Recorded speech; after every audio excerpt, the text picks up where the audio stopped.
Atubangan kang Gobernador Bambi Imano gipahigayon ng usa ka seremonya sa pagpanumpa ni Honorable John Gilmore Actob isip bagong municipal councilor sa munisipalidad sa Upol, Misamis Oriental. Gidungan ang seremonyas sa ika-25 nga virtual flag raising ceremony sa Kapitolyo Provincial adlaw nga Lunes, September 28, 2020. Si Honorable John Gilmore Actob mooy mupuli sa nabakating pwesto sa konseho sa Upol hupan mipanaw sa laing kalibutan ang iyang amahan nga si kanhi konsehal Guillermo Actob.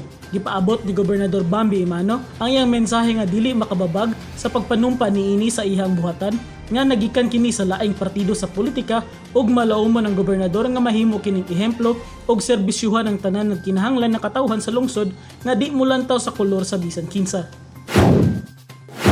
Katapusang mensahe ni Gobernador Bambi Imano ngadto kang konsehal Actob na unta magmaligkon siya sa iyang katungdanan, hilabi na kay dili sayon na mga lagat sa katawhan karon nga naay ginasagubang na pandemya ang tibuok kalibutan.